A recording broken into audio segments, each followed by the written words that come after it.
অস্ট্রেলিয়ার মাটিতে ২ ম্যাচ সিরিজের প্রথম টেস্টের প্রথম দিন স্বপ্নের মতো কাটিয়েছে বাংলাদেশ। স্বাগতিকদের মাত্র ১৯৮ রানে গুটিয়ে দেওয়ার পর টপ অর্ডারের দৃঢ়তায় লিডে চোখ রেখে দিন শেষ করেছে টাইগাররা। লাল সবুজদের এমন দাপটের মূল নায়ক হাসান মাহমুদ, যিনি একাই শিকার করেছেন ৬ উইকেট। পাকিস্তান ও ভারতের পর অস্ট্রেলিয়ার মাটিতে ফাইফারের দেখা পেলেন হাসান। অজিদের বিপক্ষে ভালো করাটা চ্যালেঞ্জ হিসেবে নিয়েছিলেন এই পেসার। কঠোর পরিশ্রম আর অনুশীলনেই তার ভালো করার রহস্য লুকিয়ে আছে বলে জানান হাসান। ওয়ার্ল্ডের ওয়ান অফ দ্য বেস্ট টিমের সাথে আসলে বোলিং করাটা খুবই চ্যালেঞ্জিং। আর আমি মনে করি যে আমার last we have practice a lot and preparation wise বলবো খুবই ভালো প্রিপারেশন ছিল। অনেক দিন পেয়েছিলাম প্র্যাকটিস করার এবং আমার মনে হয় বলাররা খুবই ভালো প্র্যাকটিস করেছে এবং ম্যাচে আপনি তা দেখতে পারতেছেন। আমি ভরসা রাখি হিরন smart water পিউরিফায়ারে।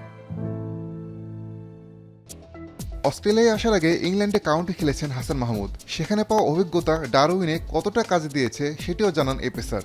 Condition wise both similar আমি পেয়েছি এবং ওখানে আসলে বোলিং করার পরে আরেকটু আমি কনফিডেন্ট ফিল করি নিজেকে যে এই কন্ডিশনগুলোতে আসলে কীভাবে বল করতে হয় বা কোন লেন্থে বল করতে হয়।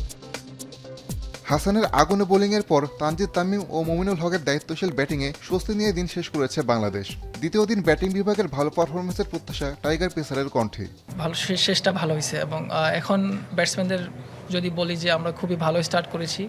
আনফর্চুনেটলি সাদমান ভাই শেষ করতে পারেনি, বাট এখন যে পার্টনারশিপ হচ্ছে আলহামদুলিল্লাহ এটা ক্যারি করতে পারলে বড় একটা ইনিংস আমরা খেলতে পারবো।